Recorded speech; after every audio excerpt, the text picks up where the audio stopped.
Welcome to the Lock Shop with Nielson and Hustler, powered by Coolbet Canada.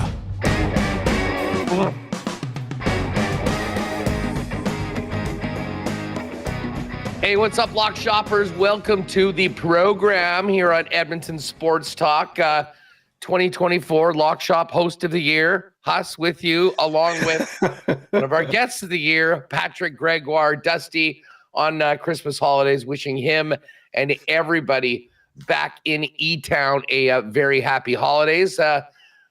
Took me a little bit, Pat, to get into this program. I was mesmerized by the hunky photo of Justin Herbert on the thumbnail today for the program. We'll get to what's going on tonight in what's a pretty juicy Thursday night football game, and of course the National Hockey League as well. But what's going on with you? Great to talk to you again. Yeah, good to be back. I know Jake was holding down the fort last week. It's been a busy 3 weeks of NLL travel to start the year, back-to-back games in Ottawa and Halifax. So I was kind of on the run. Jake held down the fort. Now it's his turn to jet set, but instead of Ottawa and Halifax, he gets to go to Punta Cana. So I'm going to be holding down the fort this week for a couple shows. Next week, he'll be back. I think he's going to fill in as well. So I'm looking forward to get back on the program because we couldn't pick a better Thursday night football game. This is one of the better Thursday nighters, I think, this late in the season that we've had. You know, I was not aware of this, but this was a flexed game. This game was originally supposed to be on Sunday, and I guess I had somehow missed this, but I read there's a pretty extensive article in The Athletic about just how screwed so many fans were by moving a game from Sunday to Thursday. I mean, this isn't taking a noon game and putting it in the evening slate.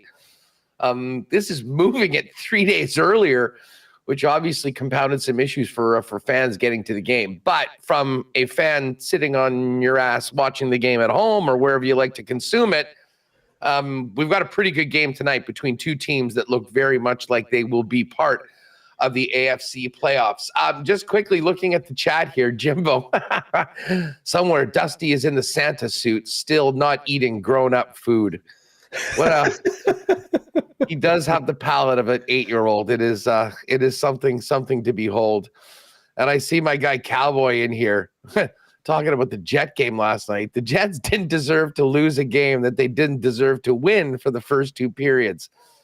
Yeah, we'll be diving into that one on WST today. That was not a professional effort by the fellas last night. And No. Man, they did their guy Eric Comrie dirty. Poor guy needs a win. Kept them in the game for 2 periods.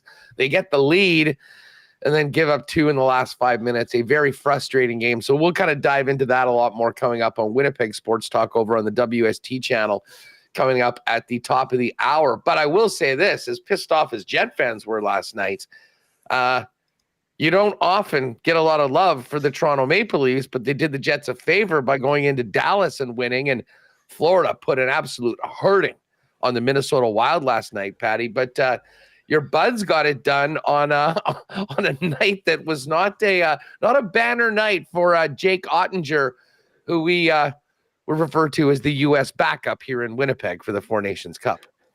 8 saves. I just looked up the stat line. 8 saves. Leafs only had 12 shots. And the whole game, it was 12 shots the entire game. 19 shots the entire game on 39. They had 12 though through the first 2 periods. And then they end up getting up to 19. So outshot 39-19. A lot of the quality chances for Dallas came in that first period, though. It was like 16-4 the shots. Joseph Wool was massive, and then Dallas really started to put it on late in that third period. A couple power plays. I think they went 0 for 4, and then with the extra attacker as well. But Leafs just found a way to win. Big reason was Joe Wool. But I am one who has not been the biggest fan of Nick Robertson. I'll say that. But going forward, I have to remember that in a Robinson versus Robinson game, Nick Robinson is always the guy that's come up big. He plays so well against Dallas Last year we saw him score 2 goals. It was an overtime winner, I think was one of them. This year in Dallas with his family watching, gets a goal and an assist. The third line's kind of buzzing right now for this Maple Leaf team. I'm not a believer in Robertson, but what I will say is that next time, and I think it's already coming up in like 2 weeks, they'll be back in Toronto. Nick Robertson, anytime goal will be on my card because he always loves to show up his brother. That is for sure. Well, take it from me as a Jason Robertson owner in fantasy this year. We're still waiting for him to get his act together and get going. He was invisible, Huss. He was, I think, -3, 2 shots on goal. And this is the theme. Like Jake and I went to a Stars Leaf game and we were kind of fired up to see Robertson live. We were excited to see that Stars team. And he was useless. He was awful. And this year it's been a slow start. I feel for you as a fantasy owner, but that seems to be the case. Maybe next game these two teams go head to head. And like I said, I think it's in a couple weeks. Might have to get the Robertson versus Robertson head to head prop and get our money on Nick Robertson because he's been great whenever the Stars play. Yeah, well, listen, I mean, we'll just say congratulations, Leafs. Thank you for getting it done and not making the Central any tighter. Jets still, despite a very, very lackluster performance last night, on top of the Central by 3 points. And man, we got a great weekend coming up here for Winnipeg Sports Talk, Patty. We've got our holiday game in our section at Canada Life Center. So we sold it out. We've actually added some tickets so some more people can join us.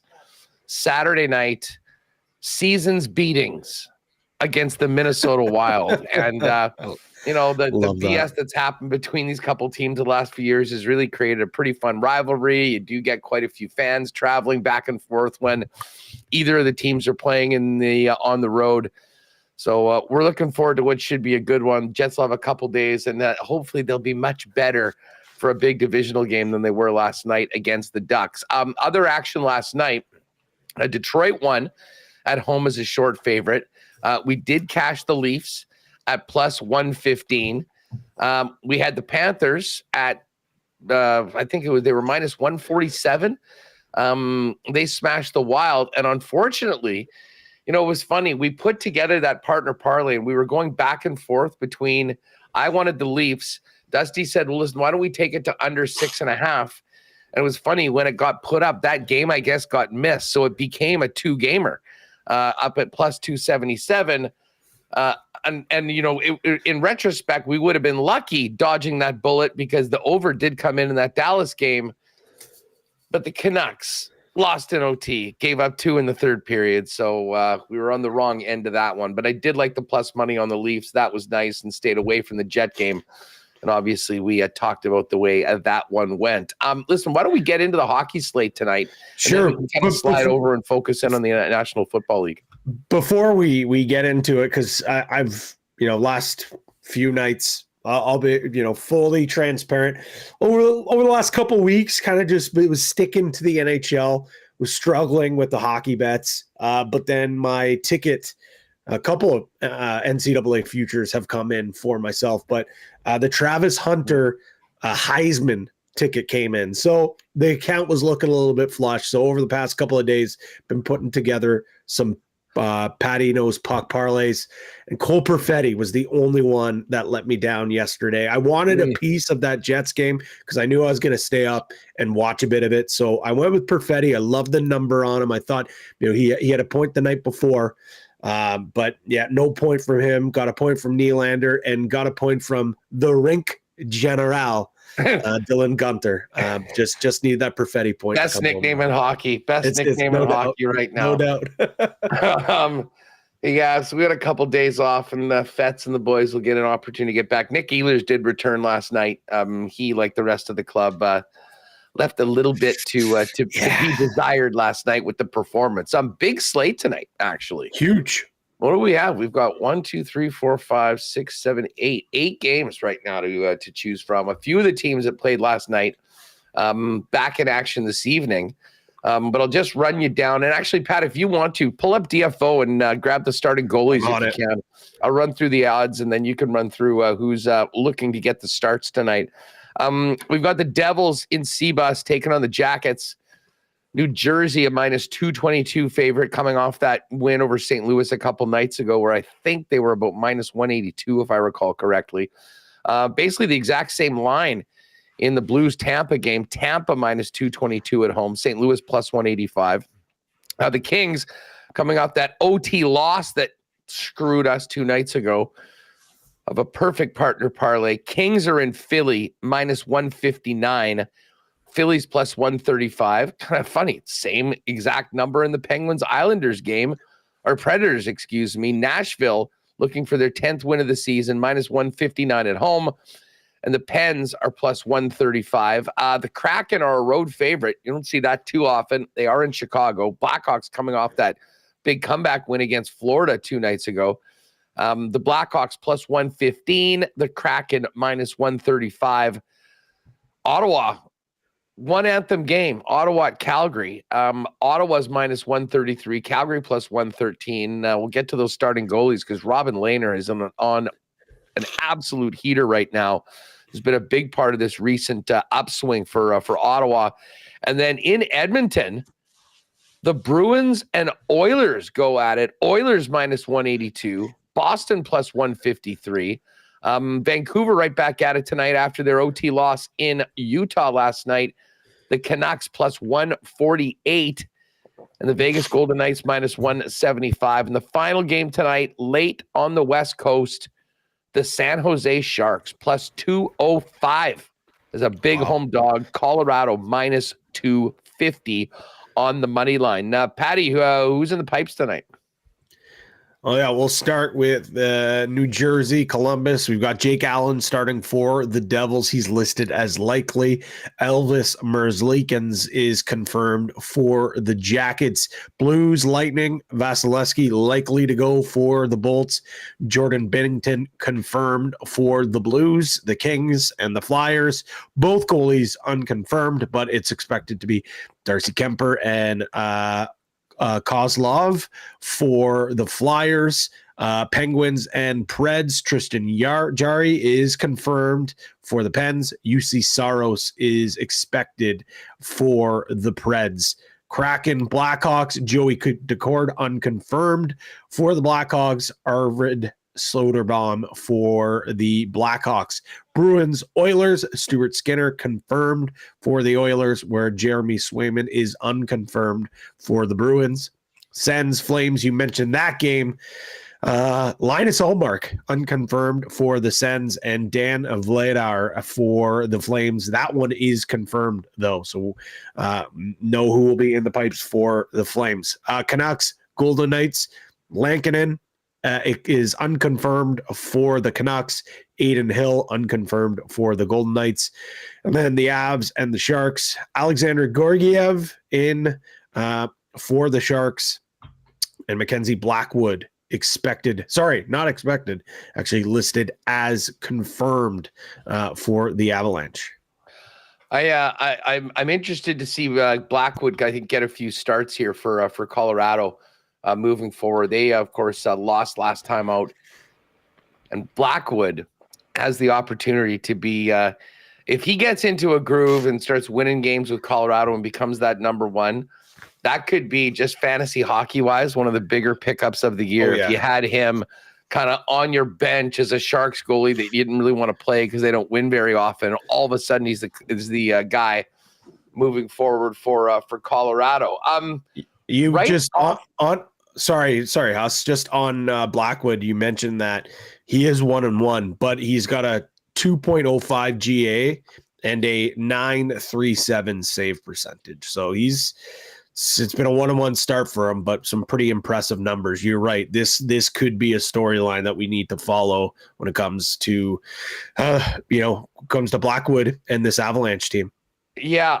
You know what? This Ottawa Calgary game is really interesting to me. And, when we look at what Ottawa has done so far, I mean, that entire division has been it's sort of the haves and the have-nots, Pat, and it's been very similar to what we've seen for the last number of years. The Leafs are good. The Florida Panthers are good. The Lightning are good. Now, the Lightning have played 4 less games than Boston, so it kind of see the objects in the mirror maybe not as they appear. If you extrapolate what they should get from those points, 4 or 5, they're actually the 3rd team in that division, and you've got Boston, who's only 4 games above 500, kind of hanging around in that wild card spot. And then you had that group of other 4, the guys on the outside looking in: Ottawa, Detroit, Montreal, and Buffalo. Montreal is not a good team.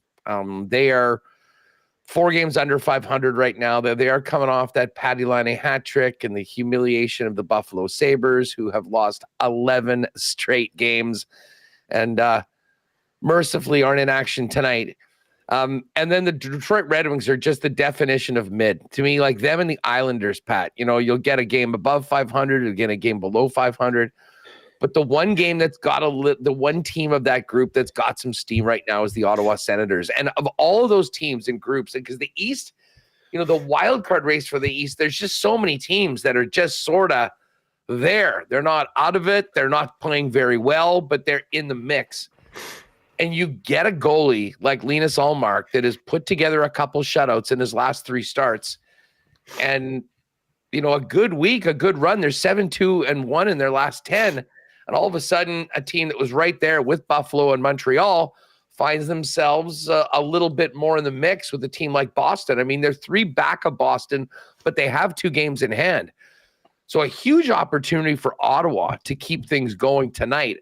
But I'll say this, the Calgary Flames, I think, have been frustrating a lot of people. The preseason predictions were this was a team that was going to be in the lottery. They were going to be down near the bottom of the league. Maybe they would get into the top 5. Somebody forgot to tell the players that, because they have been battling night in and night out, Pat. And at 15, 11, and 6 right now, they're just 2 back of Vancouver and the Oilers, for that matter. They have played 1 more game. They are right there, with the Colorado Avalanche. On the cusp of the wild card. And I don't know about you. I've sort of been waiting for Calgary to sort of get back to where a lot of people thought they've been. But I got to give Ryan Huska a lot of credit. Are they as talented? Do they have as much firepower as most of their opponents? No, they don't. But, man, they play hard each and every night. And, that combination of Wolf and Vladar is giving them some pretty decent goaltending. So you combine that for a team, and then what do they think? They've been pretty good at home too. Yeah, they're 11-4-2 at the Dome this year. It sets up a really interesting matchup for an Ottawa team that for the first time in a long time, I think, is really playing with some confidence, and that's led by their goaltender, who has been absolutely lights out for the last couple of weeks. Yeah, he's been really, really good. He's kind of been the reason why they've been able to get it back on the rails. I'm not too sure if you said it, but 7 of their last 10 they've been able to win. Yeah, this one's an intriguing one for sure. I think when you take in the fact that you mentioned it, that Flames have been really good at home. Can this hot streak for the Sens continue? If this was Wolf in between the pipes, I think I would probably be considering to taking the Flames, but you probably also wouldn't see the price listed at that. But you mentioned it. Vladar he's been pretty good too. He's a 6-6-4 record. He 3.28 goals against, not great, but last time he was out, he had 8. So obviously that has inflated the numbers, or deflated the numbers, I should say. This one definitely an intriguing one. When you look at the 2 sides here, we've got a Rod Z tidbit. Here we go. Let's see it. The Sens have lost 14 of their last 16 road games against Pacific Division opponents. Wow. That combined with Calgary's strong road play so far this season, I think would get you to lean Calgary. But I don't know, man, with Ullmark playing the way that he is right now, and maybe I've just got a soft spot for Ottawa, wanting to see them play a little bit more. I'm kind of willing to lean on them, although I don't know whether this number makes a lot of sense with them being a -133 favorite against a team in Calgary. Like, of those 11 wins they have at home this year, I would predict they've probably been a home dog in 6 or 7 of those games, Pat. And they've been making some money. I mean, is this a game that we want to have a side on right now, or do we think there's some better options? I think there's some better options. I think, like, gun to head, I would take the plus money with, the home side. But I don't know. You mentioned it. Allmark's been great. Things have been trending in the right direction for them, no doubt about that. But like, just stomaching minus 133 with the Senators just doesn't sit right with me, man. On the road and with that Rod Z. The Rod Z nugget definitely has. Yeah. I'll tell you what. One team that I do like. And again, we are no longer picking against the Chicago Blackhawks with good teams. We've been burned with the Dallas Stars once this year.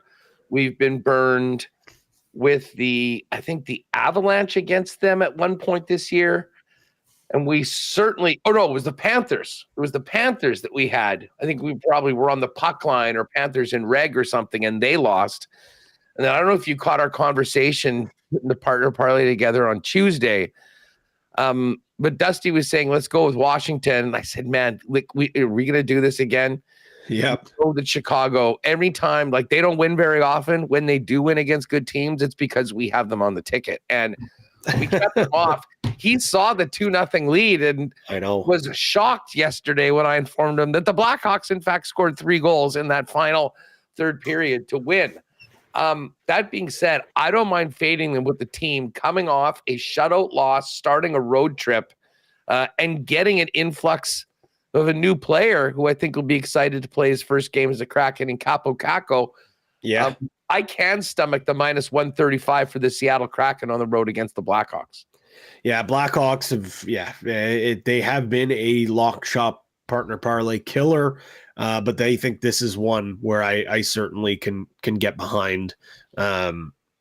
Minus 135, it's in a parlay as well. So I think I'm quite fine with laying the juice in that one. So if we throw the Kraken on, the other game that I love is Vegas tonight at minus 175. Yep. And I think that's a pretty good number. It's actually down to minus 172 right now. Even more perfect.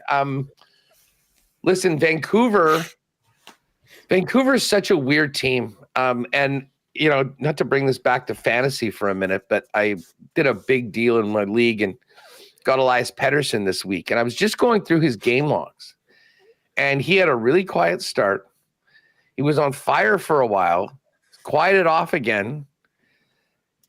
When JT Miller was off the team, he was going nuts. He was going 2 points a night. And now things have quieted up again. Put it this way, I just think Vegas is a better team than Vancouver. But when you add in the fact that not only did they play in Utah last night, but went to overtime, I think it's just a really tough spot for Vancouver. And I think I'd probably be on Vegas regardless of the recent form of these teams, just based on the schedule and what we've seen happen to teams playing back-to-backs, going into a place like Vegas against a better opponent. Yeah, hard to argue that as well. In any way you look at it, just off the back-to-back, and this Golden Knights team, obviously a good club. So I'm okay with fading the Canucks coming off a back-to-back and a tough loss in overtime at that. All right. Well, let's get to this Bruins-Oilers game. And you know what? Let me lean on the chat here. Rod and the rest of the crew, how are we feeling about the Oilers tonight? And I'm not sure whether there's some history with Boston that we should be informed about. I mean, to me, I think the Oilers have been playing really well. They're coming off, a loss to Florida in one of the games of the year that we've seen so far this season, in that 6-5 wild one earlier this year. Stuart Skinner's going to get a chance to get right back in the net. There's a couple of weird goals that went in that game. I'll be honest, I'm not a believer in the Bruins. Just their history, their resume, that they'll be in some games. I also saw them get pumped 8-1 last week here in Winnipeg by the Jets. They managed to find a way to get 2 points in the extra frame against Calgary last week. But man, I think I like Edmonton in this game tonight at home, coming off a loss. Boston on a long road trip right now. And Listen, if they play like they did against Florida, I think that'll be more than enough to be able to beat the Boston Bruins. Yeah, I tend to agree. The way that this West Coast swing for Boston started, like they get pummeled by the Jets, they lose to the Kraken, they end up beating the Canucks, but it's getting close to Christmas season. I think that these guys are ready to pack their bags and head home, get a little bit of break for the holidays, and of course they're playing really well outside of those two bad losses. Like I think they got that coach bump and they're starting to play a lot better. I think it was on EST this week. Jamie McLennan really talked about how well he likes how well this Bruin team have been playing as of late. But you always get this with these teams that are on road trips, especially long road trips away from their home in the holidays. Like their bags are packed, they're ready to go home, and I think this is a good spot here for the Oilers. Wouldn't be playing this individually at minus 182, but on a parlay, I have no problem sticking it there. Well, put it this way. I mean, I think if we like Seattle and we like Vegas, and we're looking for a third game, to me, it comes down to one of two options. I don't trust Pittsburgh or Nashville. I mean, that's we're out on that. I think the number is a little too juicy at minus 222. Or no, the Devils have just gone down to minus 212 for that game. The Kings have been playing really well so far. I have no issue with the Kings at minus 159 against Philly. Or the Edmonton Oilers. Now, as far as what it does to the bet, if we do the Kings pre-boost, we're at plus 348. If we go with the Oilers, it's plus 327 pre-boost. So, I mean, not a huge difference. I think just considering it as the lock shop, we've got so many Oiler listeners. I'm not sure if the guys are doing an EST parlay tonight, but maybe we just throw the Oilers on, and at least if we get that win against the Kraken, we'll have two live games on the West Coast. Well, Edmonton's not quite the West Coast, but two late games with the partner parlay. So you cool with Edmonton as opposed to the Kings bet? I am. I love the way the Kings have been playing. They are suffocating, and I think they could, make pretty short work with that Flyers team. But there's a lot of talent on that Flyers team. Like every time I flip them on, I'm like, man, this team should be good. They're pretty top heavy. They still have a lot of missing pieces. And then you watch them for another 5 minutes. You're like, oh yeah, okay, this is why they're bad.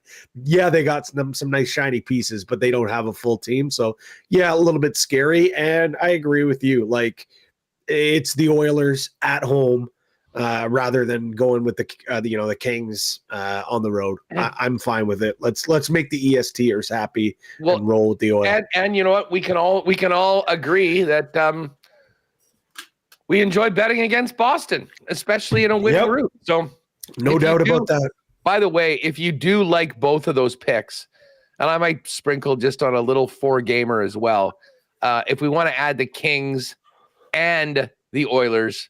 So a Vegas, Seattle, Edmonton, LA parlay comes out to just south of 6-1 at plus 595. But for the purposes of the partner parlay, we will go with Vegas, we will go with Vancouver, and we will go with the Edmonton Oilers. And again, the total on that, along with the Kraken, Seattle, Vegas, Edmonton, plus 327. So maybe be pushing around plus 375 or so once the guys get that done. And we should have that up in the combo cards or the exclusives a little bit later on.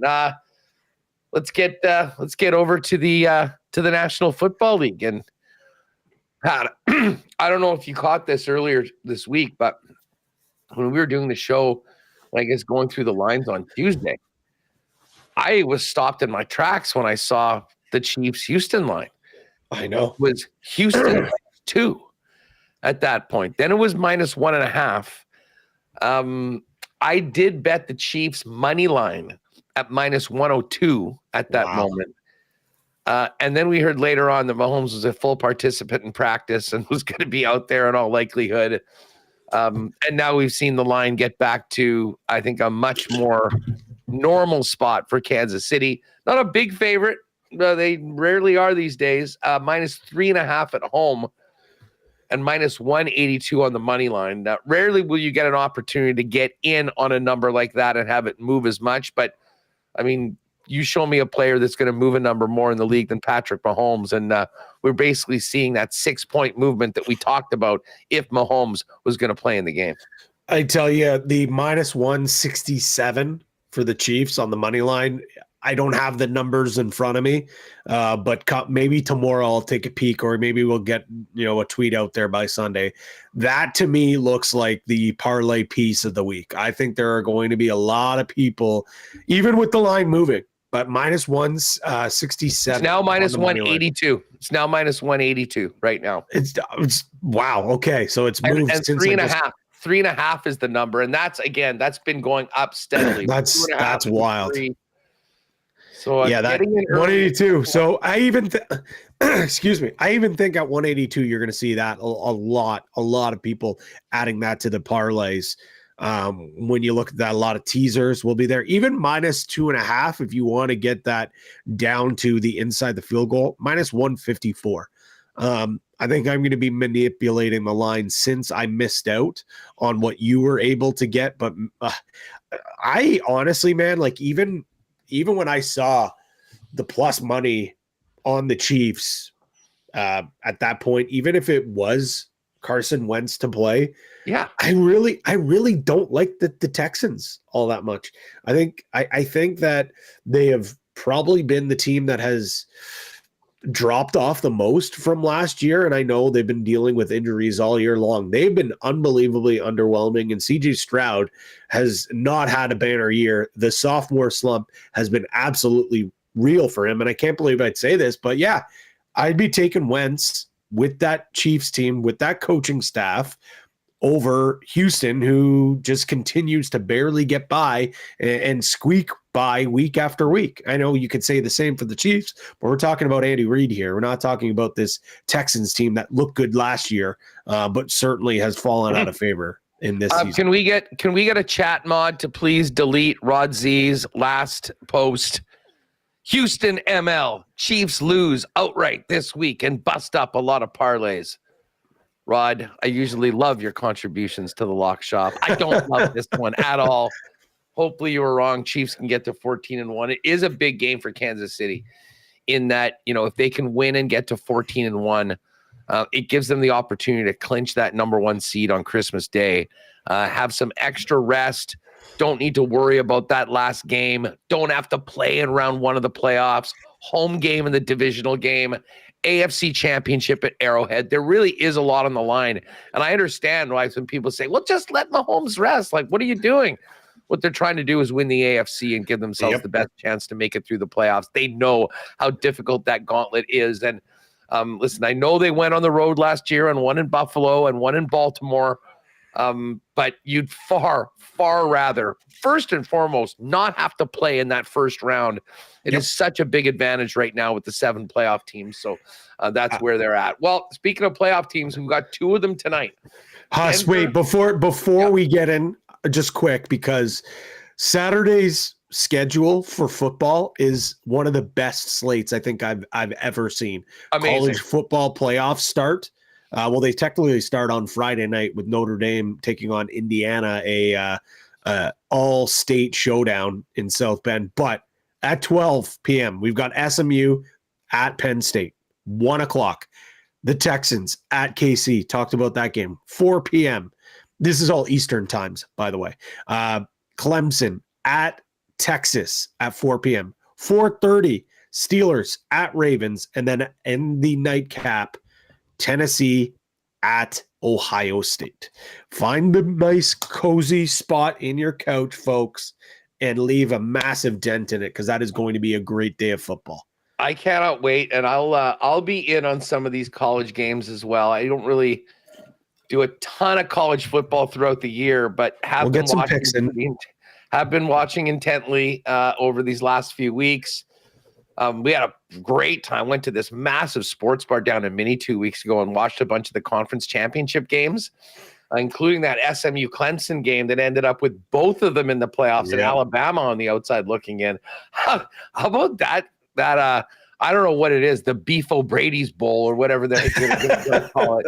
But Alabama and Michigan going at it in a bowl game outside of the playoff is going to be one. Oh, that's the ReliaQuest Bowl. Yeah. Excuse me, the ReliaQuest Bowl.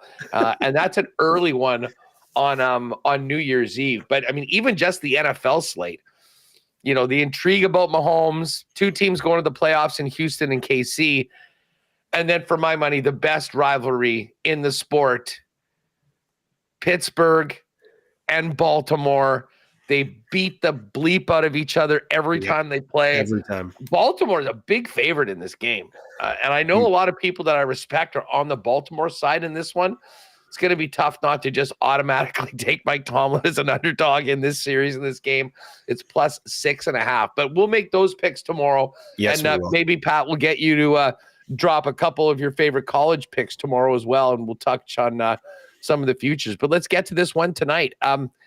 It's the Chargers and the Broncos, AFC West rivals. Both likely will be playoff teams, but a very big game in that you have the opportunity to give yourself the inside track on the 6th seed. And I think the way things are shaping up, in all likelihood, the Buffalo Bills are going to be number 2. And if you end up in the 7th spot, your reward for that is a trip to Buffalo to take on the juggernaut Bills right now with the way that they are rolling. Now, listen, the 3rd place game, it's probably going to be Pittsburgh or Baltimore, depending on what happens this week. And that's no joke. But I think that everyone, if they could avoid the Bills right now, they would like to do that. Now, this is a home game for the Chargers. That's SoFi. We mentioned that this was a game that got moved from the weekend. So I am interested to see how exactly, the fans, the Chargers have actually been getting some more fans. Denver fans travel well. They've got a lot of energy in their fan base right now, but I don't think we'll see as many because of the change and because it's on there. So maybe this is a little bit of a home field advantage for the Chargers that don't often get it. For me, though, the issue with the Chargers is just their health. I mean, they're decimated in a number of areas. And listen, we talked a lot about the high ankle sprain or whatever, the sprain of Pat Mahomes. Justin Herbert is nowhere close to 100% right now, Pat. And to have to turn it around after getting worked by the Bucs last week and do it again on Thursday night. I think really highly of Harbaugh and the job that he's done this year. I think next year they're going to be a problem because they've got a lot of cap to work with. They'll have some more weapons for Herbert.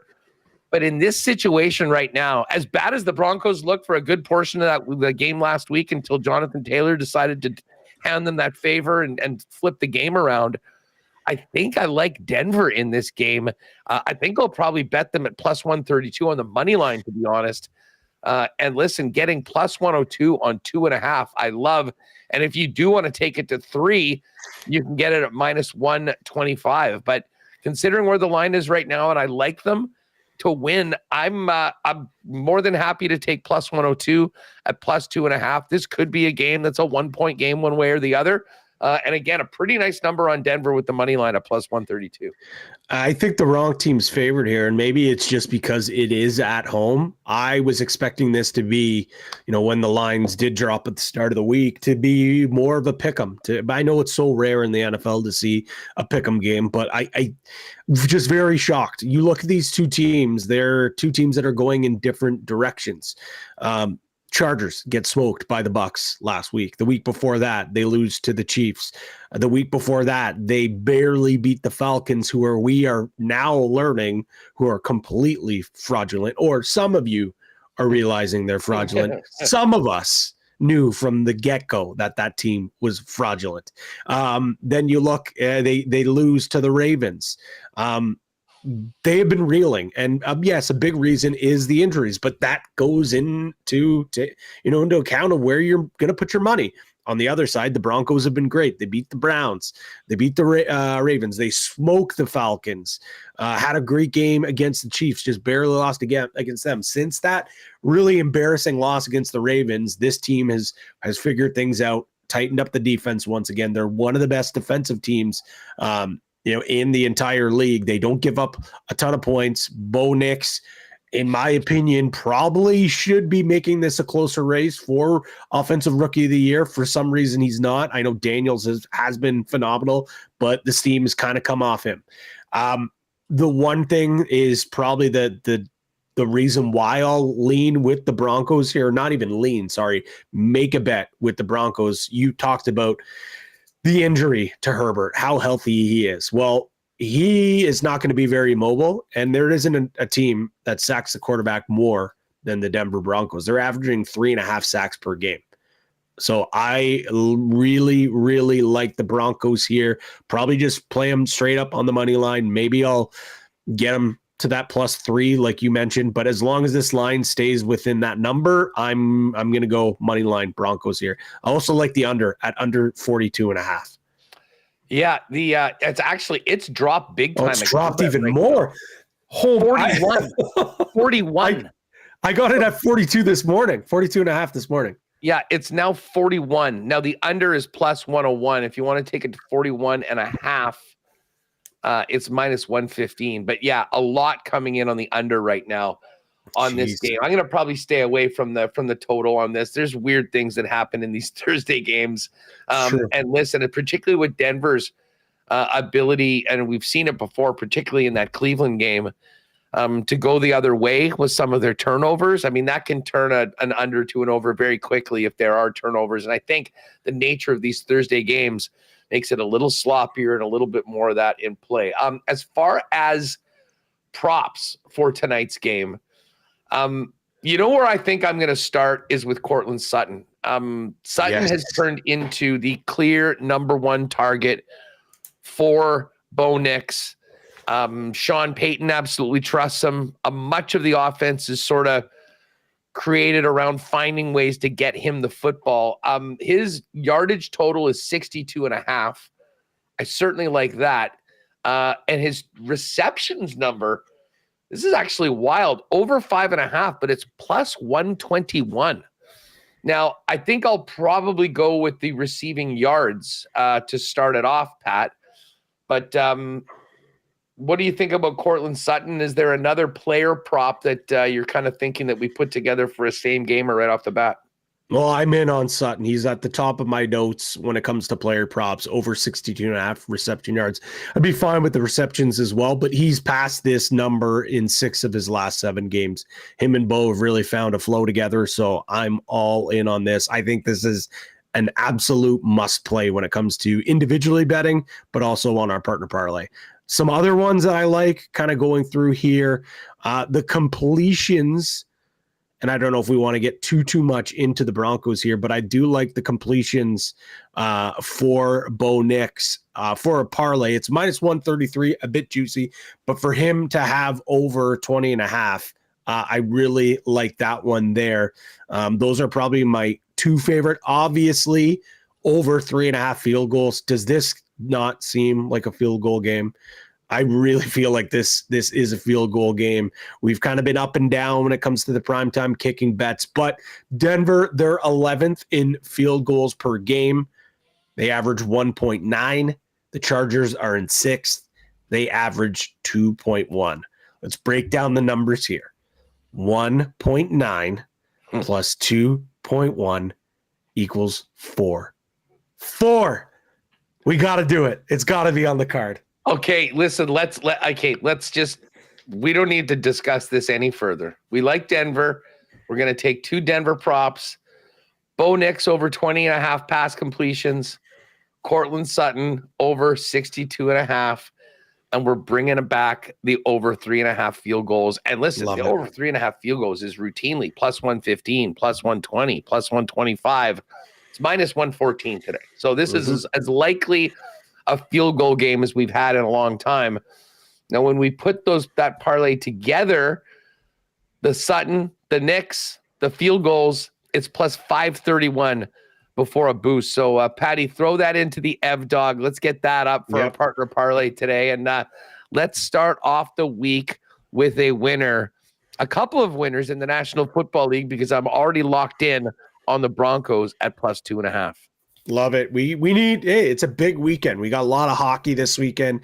We got that Super Saturday with the college and, of course, the NFL games. We got to stuff our pockets here. Let's start on the right foot on Thursday night and build a little bit of a bankroll rolling into the weekend. Hey, you know what else we've got as well? And I mean, this is kind of maybe a little bit more niche. I don't follow a ton of boxing these days. Oh, yes. But Fury Usyk 2. Yes, we're going to have to talk about that tomorrow. And it's like in Dubai or something like that. I'm sure that Saudis or the Middle Eastern money will be paying these guys. I did get together with a bunch of guys and watch that entire first fight. And Usyk certainly deserved to win. And that was a very, very close fight. That was I believe that was close to a pick'em. Obviously, having won the last fight, he's a favorite. Minus 137 for Usyk. Fury is plus 110, and a draw is 14-1. And then there's a draw no bet if you want to take that. Usyk minus 154, Fury plus 111. But I think I'll just be rolling with Usyk at minus 137. We can touch on that. I'll do a little bit of more research on that one beforehand. Yeah, let's do it because a little inside baseball here, inside Coolbet, just a heads up. Tomorrow in your inbox, you will get a little message, and it will be talking about a profit boost, a win boost for this fight. Any bet, whether it's side, total rounds, any of the props that we have, 10% bonus booster for this fight. So it's not active yet. So if you have placed your bets, that's okay. There's a lot of other things at Coolbet that you can bet on this fight. But starting tomorrow morning, by the time you wake up tomorrow, check your inbox. You'll be able to use that 10% profit boost for the Usyk Fury fight. Beautiful. I'll be jumping on that. And hey, speaking of the 12 days of Coolbet, today's promo is deposit and get a $15 free bet today. If you make a $30 deposit with the bonus code 24Xmas19, you'll get a $15 free bet. And then that free bet needs to be played with odds of at least minus 200. So, a nice little deposit bonus from our friends at Coolbet. If you want an extra $15, deposit 30, get that $15 free bet, and pay attention throughout this next week. Just click on the promotions tab. There's something new each and every day for you. And today it's the $15 free bet on a $30 deposit. Patty, we'll look forward to getting our picks up in the combo cards, I guess. There is a ride with Dusty up right now, I'm seeing. And we'll get his picks tomorrow. But this is a little bit of a tease of what he's got. Interesting. He's got the Bears plus 6.5, Falcons money line, and the Buccaneers minus 3.5. That's boosted to plus 392. That's up there right now.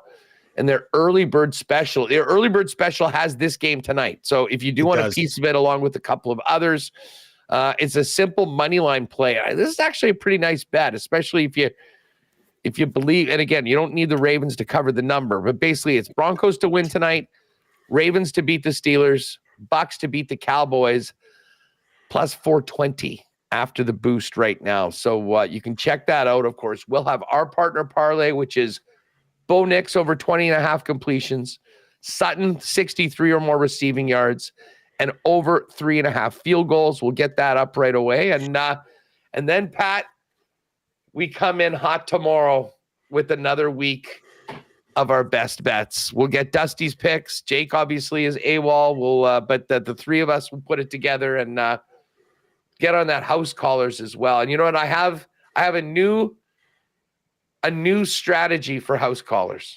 Ooh. No longer am I going to be looking at chalky minus 175, minus 161 guys. After the Justice Hill pick by Jake and the inspiration of the 30-1 house caller parlay that I put together with Mike Evans at plus 125, Tim Patrick at plus 275, and Pat Fryermuth at 275. If we do a 3-man one, I'm gonna take a little bit of a longer shot. We will have plus money before my house caller tomorrow for sure. we'll see maybe how big we can get it. We'll get into the lab. We'll figure that out tomorrow and put together a couple nice bangers for the crew and make our 4 best bets each tomorrow in the National Football League. Of course, our hockey pick will get up there again as well. We've got Seattle, we've got Vegas, we've got Edmonton. Put that together, and you know where to find that. Combo cards, exclusives over at Coolbet. Patty, have a great Thursday night. This should be a fun one. Can't wait. I'm all sorts of fired up now. Let's go. We'll see you tomorrow, folks. Again, promotions tab for more throughout the holidays over at Coolbet. And if you haven't played a Coolbet before, what are you waiting for? Use the promo code LOCKSHOP on your first deposit for a 100% bonus up to $200 when you play for the first time. For Pat Gregoire, I'm Andrew Paterson. We'll send it back to ESTHQ. Have a good one and join us tomorrow for Best Bets in the Lock Shop. For those of you wanting to listen about the Jets shitting the bed last night, join me in 5 minutes over at Winnipeg Sports Talk. Have a good one, everyone.